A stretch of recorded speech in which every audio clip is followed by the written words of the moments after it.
Let's get the show on the road. Hey, tomorrow, Friday, I will not be here tomorrow. You will be watching this. This is a series called The Century that they did at the end of the century that breaks down like different decades and different parts of different decades, and it's really well done. We will watch, probably 3 or 4 of these throughout the semester as we move through the 20th century. This one is 1920 to 1929, so boom to bust it's called.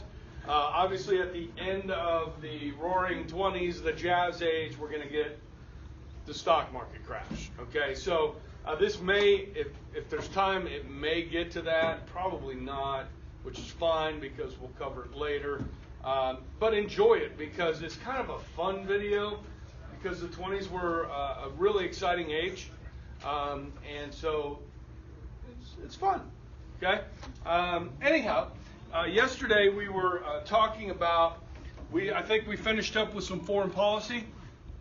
And I was talking about the 5-Power Treaty, and we figured out who was the first to violate it. The French, yeah, because of Mussolini, right? All right, good. All right. So, just kind of a reminder, a key here is that it's difficult to enforce these types of decisions. Okay. So let's say we make a treaty today with Iran, like President Obama did a treaty with Iran. It wasn't a treaty, it was an agreement, because the Senate, as you guys know, has to approve treaties. Okay, and the Senate would have never approved that agreement that President Obama made with the Iranians. Okay, what is the enforcement mechanism if Iran violates the agreement? I mean, how do you enforce it? And this is the big problem with these types of treaties and pacts and so forth. Now, they might make you feel warm and fuzzy inside to know that you're doing something for humanity. But in reality, if you put all your hope in this, you're going to have a false sense of security and maybe open yourself up for attack. Okay, so it's some just kind of, don't be gullible and naive to think that. I was trying to make a good point here. We, students, teachers, and staff, we'd like to thank Father Panner for coming in and celebrating Mass for us today as we continue to pray for our students and staff that are in Washington, D.C. Teachers, hate to be Captain Obvious here, but students will be entering the classroom now, a few minutes late. Thank you. He said it. Captain Obvious. So, hey, don't, oh my goodness, the world is falling apart. Hey, did you guys hear about North Korea and South Korea? Yeah. They've been talking, right? Dated yet or not? That's why I'm interviewing that guy. They're going to women's hockey team's going to be a joint team. What? Yeah, no, I heard that. Yeah, some of the athletics for the Olympics is going to be joint South and North Korea. Okay. Kim Jong-un is dead. Coach. That is good. He's dead. That is good news, I think. Okay, I think that's good news. Okay, personally. All right. Now. We're the teachers now. All right, moving on. All right, guys, we're gonna get dry here. Dry. Hey, Like, you know what that means? Coach. So Boring. Is that better? Okay, that's good. All right, so, hey, 4 things Harding wants to do, okay? 4 things. Higher tariffs, lower taxes, less government spending, aid to disabled soldiers and farmers. Based on those 4 things right there that Harding wants to do, everybody in this classroom should know whether Harding is a Democrat or a Republican. Right. I mean, some of these are just basic stalwart platforms of the of the Republican Party. Okay? So Harding, a Republican, comes in, wants to do these things. Now, some of this stuff is like really familiar to us, but tariffs are something that we don't really see a lot of today. So it's kind of an important lesson that we can talk about. We're going to break down all four of these, okay, and look at the impact of the legislation that follows these domestic programs that Harding wants to put in place, okay? Now, I want to tell you this next part where it says changed budget procedures, this part right here is not going to be on the test. Right here. Okay, I took it off. It just got so much, and every year people would miss those questions, and so I just took it off. But we can talk about it. Okay, so the Bureau of Budget is created under Harding. This is good and bad, I would say, because what it does is it creates a budget that the Congress passes every year. What's good about having a budget is you can see where all the expenditures the government makes in one document. What's bad about it is they put a bunch of stuff in there. And it's so big, let's see, 4.2 trillion this year. 4.2 trillion this year, that's how much the federal government will spend. Okay? That it's dizzying, it's mind-boggling, all the expenditures that go into this.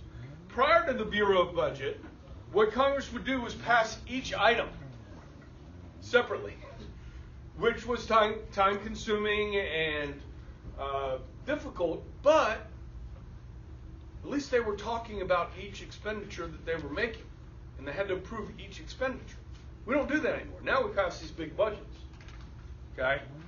Sometimes. Anyhow, so you can see where all your tax money's going. Now the General Accounting Office is created under Harding as well. This is basically a government agency that accounts for where the money is being spent, where it's going. They do recommend different economies, better ways to spend the money, make sure we're doing it within the law, and that sort of thing. The General Accounting Office, okay? And they have branches of that in different parts of the country. I had a neighbor, Tariq, that studied international business at Wichita State and then went to work for the GAO in Chicago. Still lives there and works there. His mom and dad, Mimi and Omar, these are my neighbors, one door down. I love these folks. They moved, but they ended up moving up to Chicago with Tariq. But they were a nice family, and we miss them. But anyhow, GAO.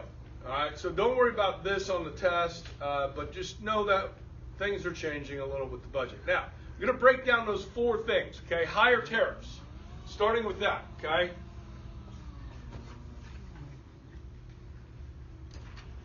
Now, I assume everybody knows that a tariff is a tax on imports. Now, tariffs are generally used to protect what?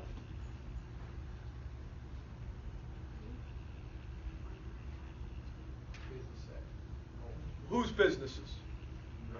American businesses. Okay, listen. You have two sides of an argument. You have free trade and you have protectionism. Tariffs are protectionism to protect American businesses from foreign competition. Okay? Now, in Harding's day, they passed the Emergency Tariff Act called the Ford-Namath-Cumber Act.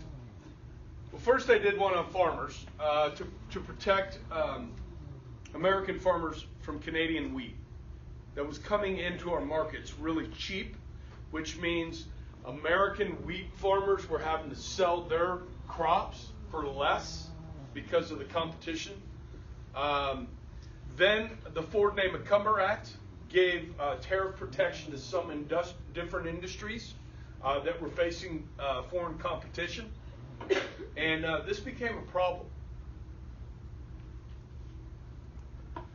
You guys know the United States. We are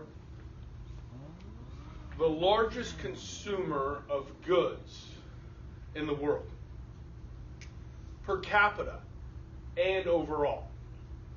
Okay? We consume in this country. Okay? That means we buy a lot of stuff from overseas. Okay? Our trade deficits with the rest of the world, based on how much we buy from the rest of the world and what the rest of the world buys from us, are massive. I mean, we're talking about hundreds of billions of dollars of trade deficits with the rest of the world, especially China. Now, because we are such a consuming nation, that means that when we stop buying other people's goods, those people don't have money to buy our goods. Does that make sense? Okay, so let me just do a little, I need to get a blank sheet here. Okay. This is kind of simplistic, but I want you to be able to explain on the test how tariffs are going to impact trade. That's a hint, okay? I want you to be able to explain this to me. So, I'm just going to draw this little map up here. And let me, I'm just going to turn this off real quick. This, I've noticed on the video it's hard to see, okay? Okay. What's that? Okay, that's Britain, right? What's this?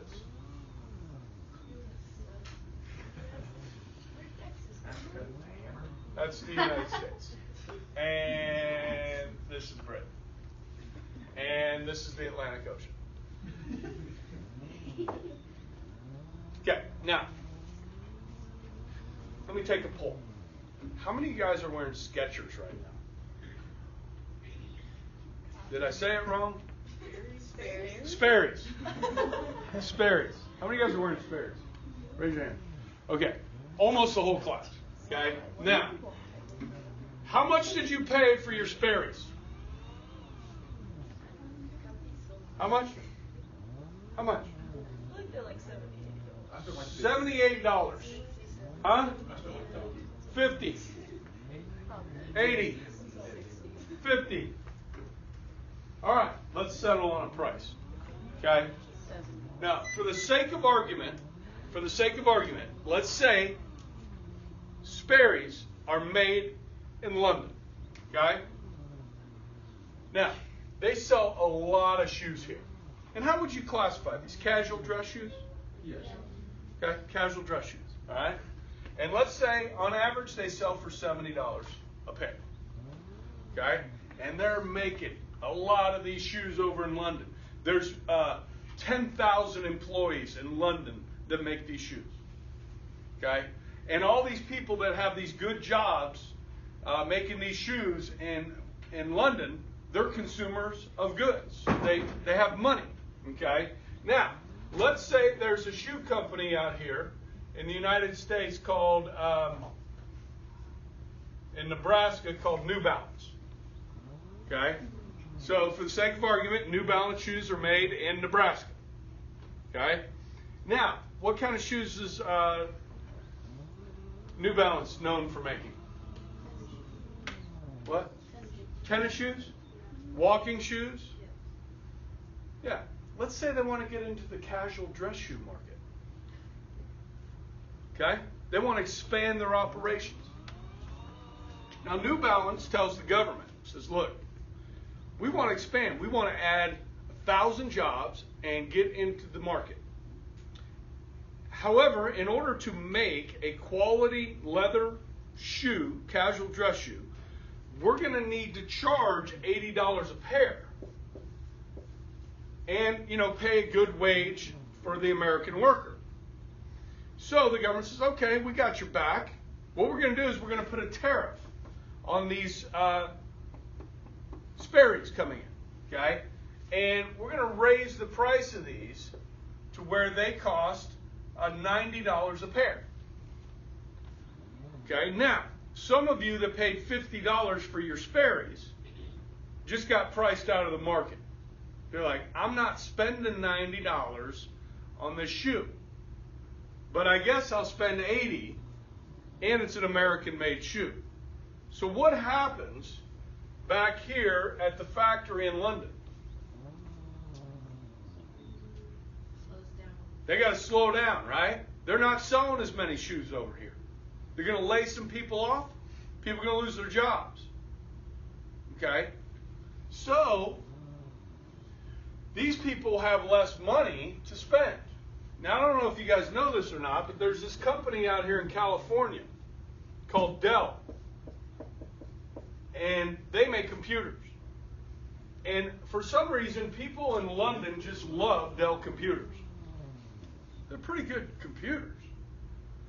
But now that these people in London have a slowdown in their economy because of this tariff that the United States has put on their goods, they have less money to buy Dell computers. Which means what happens at the factory over here in Dell?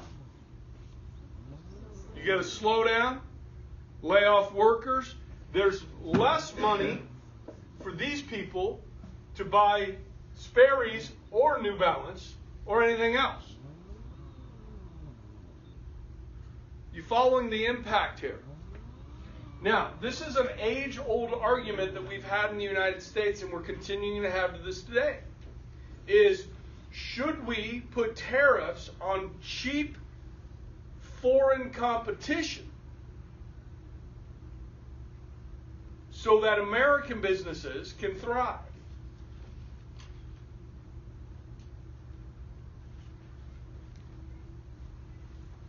Tariffs, as we're going to see, are going to end up being one of the main causes of the Great Depression.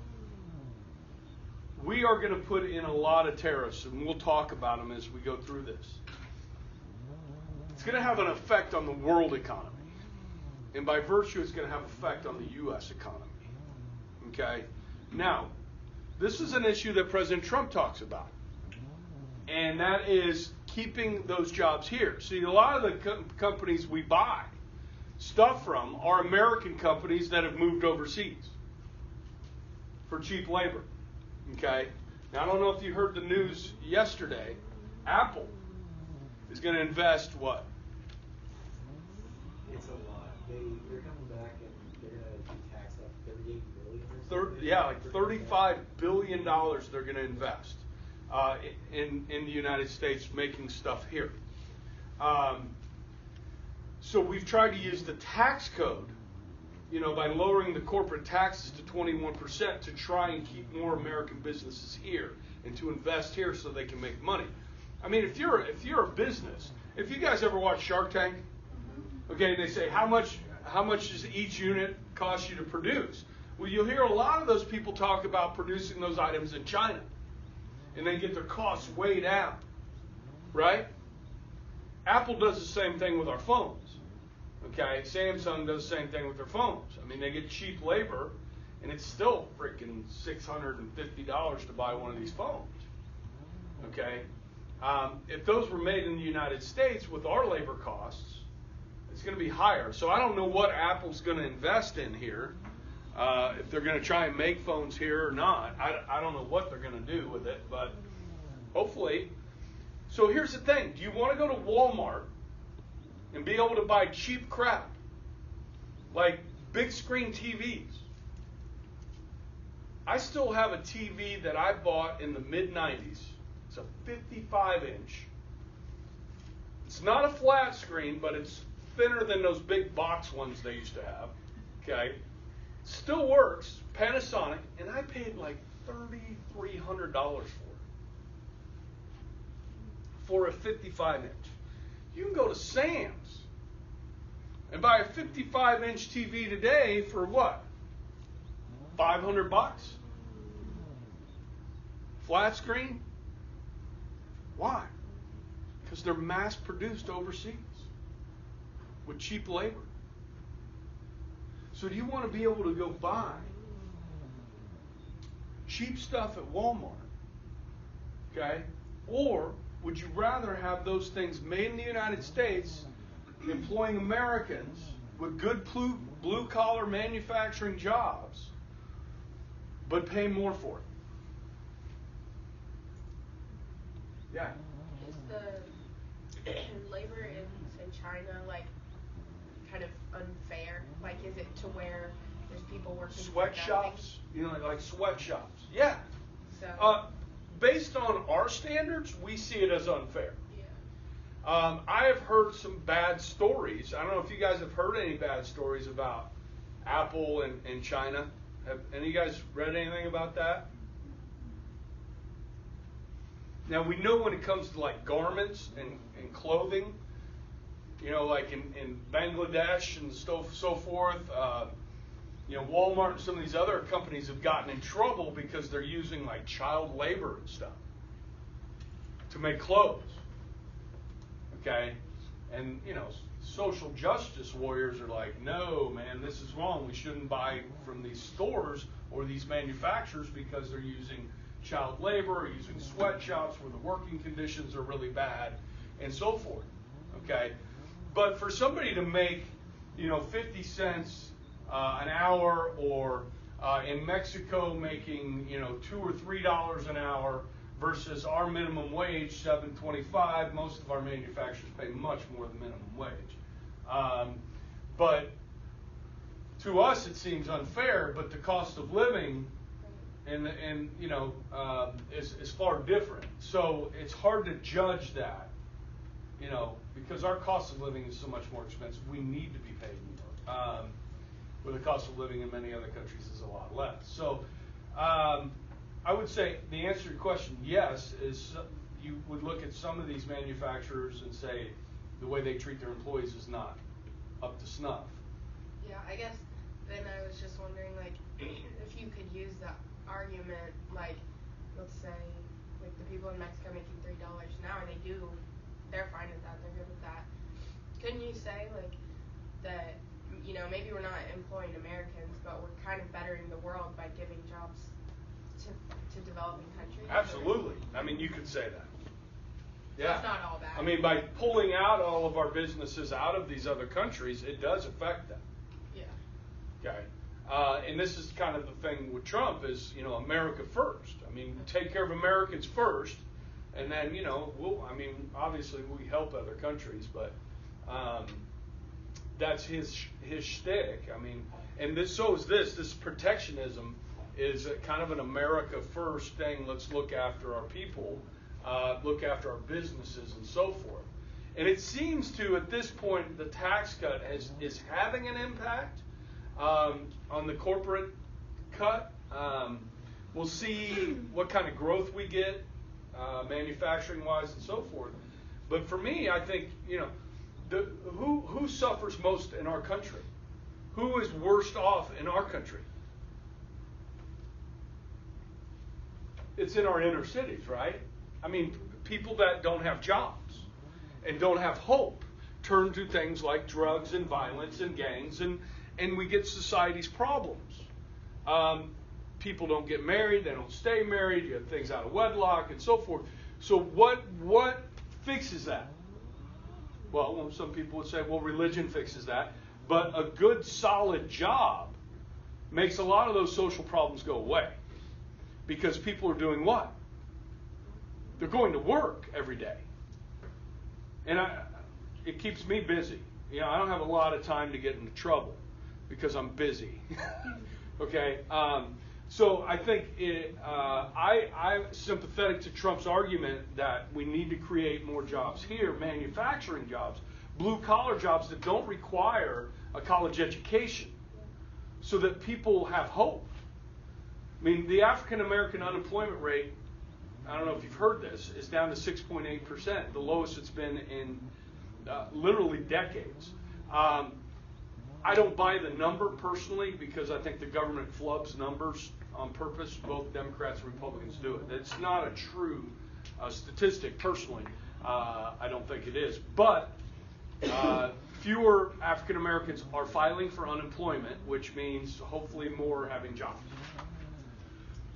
But you want good jobs. I mean, nothing wrong with McDonald's, okay? But it should be a job for young people. It should be a place where people learn how to work. It shouldn't be for middle-aged people. We need good jobs for middle-aged people. And we need those positions not taken like McDonald's by those people so that the teenagers can't learn how to work. You know what I mean? So when the economy's bad, you got middle-aged people working at McDonald's. That's not good for them. It's not good for teenagers. So, you know, it's a decision. Now, tariffs, we haven't seen Trump do this. When Obama was elected, he talked about possibly some tariffs. Bush talked about some tariffs. But then you get into these trade wars. Okay, so if we put tariffs on, say, Japanese steel that comes into our country really cheap, okay, because U.S. steel is dead, and we don't make steel in the United States anymore, well, then that's, I mean, what's Japan going to do? Well, they're going to put a tariff on stuff that we export to Japan. And then our economy is going to, you get into these trade wars. So on the test, when you're talking about this, I want you to understand the underlying impact. America is unique because we consume so much of what the world produces, because we can, and we do, that when we cut ourselves off economically from the rest of the world, it comes back and hits us, because then we can't sell what we make over there, because they don't have the money to do it. Okay, so on the test, I want you to be able to do that. Now, you can talk about on the test that once we put tariffs on their goods, they put tariffs on ours, and it comes back and hits us. But both are a factor. Okay? And it is one of those questions that just, you know, keeps coming up. But maybe we can make the country an attractive place to do business for American companies. Now, I don't know if you heard about Airbus. Airbus, which makes planes, this news came out this morning. Airbus makes this huge aircraft. I forget what it's called, but it's this mega aircraft that has, you know, the two layers. Was it Emirates Airlines? Just ordered 16 of these jumbo jets from Airbus. Now, I don't know if you know this, Airbus has opened up shop in the United States. There's people, they're based at Wichita State. Airbus, it's a French company. They compete with Boeing. Okay? Airbus isn't stupid. They know that there's a lot of people in Wichita that know how to make planes. And we have the engineering program at Wichita State, which is a great place for Airbus to recruit employees for their company. Okay? But they have moved one of their headquarters here to Wichita. Okay? And they just got, I mean, they were going to probably have to shut down that program if they didn't get this sale. 16 jumbo jets. Okay, so they're going to stay in business on that. Okay. Okay, so tariffs. All right. Now, tax cuts. Okay. Who's the Secretary of Treasury? Mellon with 2 L's. I only have one here. Okay. Mellon with 2 L's. Okay. Now, look at this. During the war, guys, we had really high taxes on the rich. Okay. The wealthy tax rate was 65% during the war.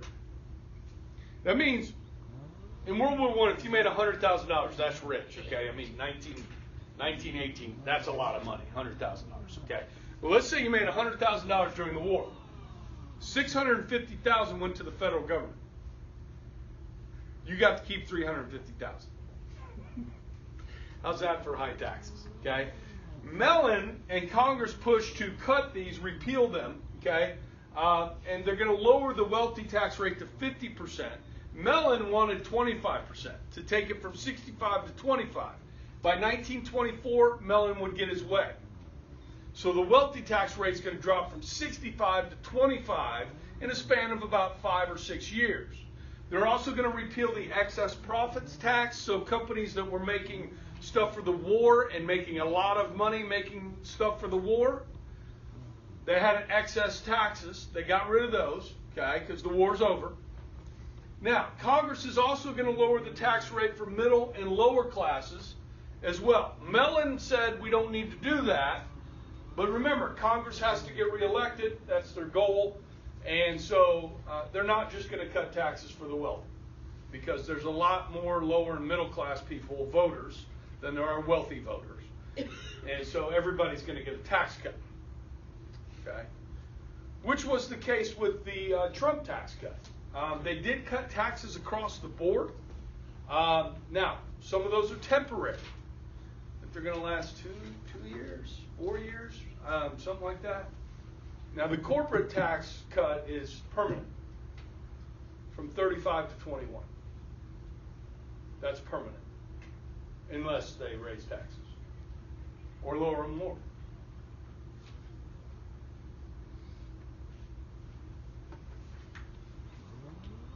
This is important to remember, okay, down the line. In 1929, when the stock market crashes, okay, one of the methods that our government has used over time to try and get us out of a recession or depression is to cut taxes. If you cut taxes, guess what? People keep more of their money. Hopefully they spend it or invest it, which helps get the economy moving again. Does that make sense? After 9/11, President W. Bush, they passed a tax cut. And basically, anybody that had a decent job got like a check in the mail. I got a check for $600. Okay? And the goal was after 9/11 here to kind of jumpstart the economy again after 9/11. And President Bush made a speech and he said, take that tax refund and go spend it. I mean, because we're a consumer-driven economy. If people are spending money, the economy is growing. It's moving. Okay. The other thing that government will do during an economic slowdown is what's called Keynesian economics. And that'll be on a homework assignment down the road for you. Keynesian economics says the government spends money to try and get the economy moving. Okay, and this is what Obama did. After the 2008 housing bubble and 2009 bailouts, they passed a $787 stimulus package. Now, this wasn't giving people money to spend. This gave the government $878 billion to spend. And Obama got to spend it kind of how he saw fit on shovel-ready jobs or whatever other programs, green energy programs and that sort of thing. Okay, so that was supposed to stimulate the economy. Okay, Keynesian economics. So you have kind of two competing economic plans there. All right, this is more of a Republican one here. Okay, all right. The next thing is aid to veterans. Okay, we have these World War I veterans, and if you recall, am I almost out of time? Mm-hmm. We had these veterans, okay? So you have, the Army went from 125,000 to 3.5 million. 1.3 million Americans saw combat. 2 million Americans went over there, over to Europe. Okay? And so what this is, the Adjusted Compensation Act, or the bonus bill. And what I want you to remember, the bonus bill is the same thing as the Adjusted Compensation Act. What's another name for the Adjusted Compensation Act? Good, the bonus bill. Okay? And we're going to be talking about the bonus bill for a long time, so something to remember. Okay? Now, what we're going to do here is create an insurance policy that veterans are going to be able to cash in 1945, not in 1919. Okay? So what this does is gives a bonus. So for every day you spend in the military at home, you get $1 a day. So let's say you spend a year in the military at home, that's $365, and $1.25 for every day you spend overseas. Okay?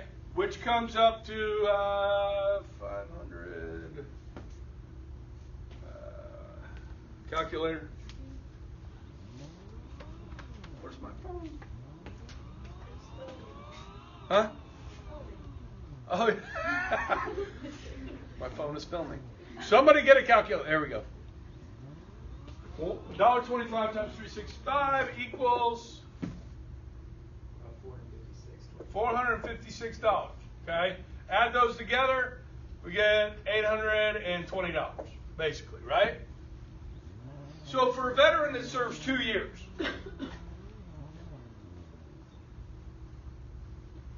Paige, are you checking my math? Okay. $821, okay? Let's say you serve 2 years, one overseas, one at home. $820 insurance policy, okay? Now, you get back from the war, you got to find a job, okay? You can borrow up to 25% of this. Now, so if I divide this by 25%, it comes to about $205. So for a veteran in 1990, will $205 get that person into, say, a small apartment and a new set of clothes to go out and look for a job? Yeah. Yeah, it'll help them. Now, they can't cash in the whole $820 until 1945. They'll get this bonus in 1940. That's when it matures. Okay? Now, Harding and Coolidge both vetoed this. Congress would override that veto with a 2/3 majority during Coolidge's presidency. Okay? So it becomes law. Now, as you can imagine, in 1929, when the market crashes and the economy goes into the skids, these veterans are going to want to cash that in. That's a story for another day, and what we will call the bonus army. Okay? We'll talk about that a little bit later. Okay? So that's going to come back, and we'll be talking about the bonus bill again. Good? Okay. So we've talked about tariffs, taxes, aid for veterans. The last one here, the next thing we got to talk about is war debts. All right? Now, this is one of the causes of the Great Depression. So far today, I've talked about two causes of the Great Depression. One, tariffs. Two, war debts. Okay? Now, to make this a little more simple, I've done what's called an infograph.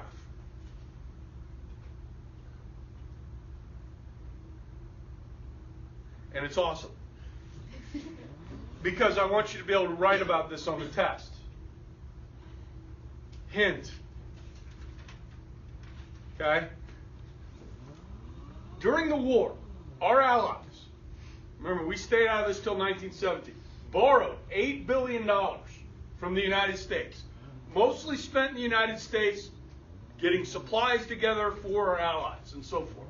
Okay? The allies are going to punish Germany for the war. So here's Germany at the bottom. To the tune of $33 billion. Germany, which has just been through 4 years of hell, lost 2 million of their own men killed, untold number wounded, casualties. Where's Germany going to come up with 33 billion German marks to pay the Allies? Well, they're not. They're going to start printing money. German marks, like they're going out of style. Okay? I didn't know this until I saw it on the news or read it in the newspaper. Germany made its last installment on these war reparations in 2010. They paid it. But it took them from 1919 to 2010 to pay it. They're also going to borrow some money from the United States. Remember, the United States did not sign the Treaty of Versailles. We had a separate peace with Germany. And the United States is going to loan Germany some post-war loans to help them get back on their feet. So they borrow from the U.S. So Germany's going to give the money we give them to the Allies. And the Allies are in turn going to give the same money that we just gave Germany back to us.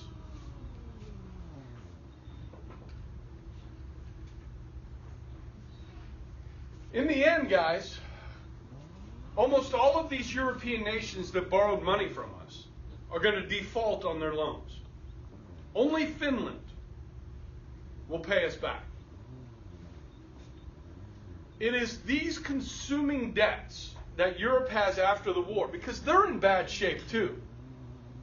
I mean, France and Britain, they're in bad shape after the war.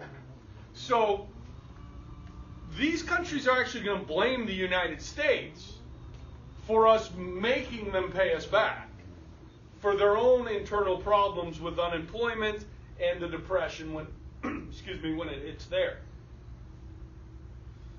It's a merry-go-round of debt. And the United States never really gets paid back its money, which is going to hurt us and Europe and Germany. In fact, it's really going to hurt Germany. Say you live in Germany and you're 60 years old and you've worked your whole life to save 50,000 German Reichmarks. It's in the bank. And then the government starts printing money and more money and more money, creating inflation. Not just inflation, but hyperinflation.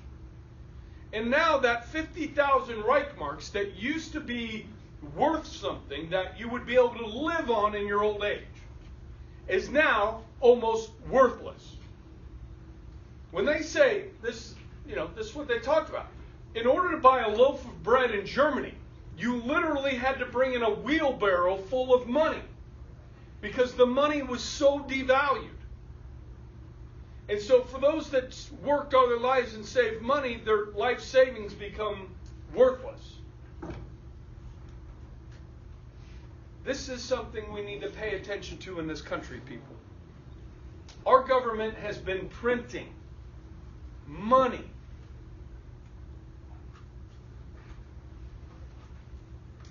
for 10 years. We did quantitative easing. $50 billion a month the Federal Reserve was printing. $50 billion a month. At some point, there's got to be inflation. Now, we see it in the healthcare sector. We see it in the education sector. For higher education, inflation, energy sometimes. Okay?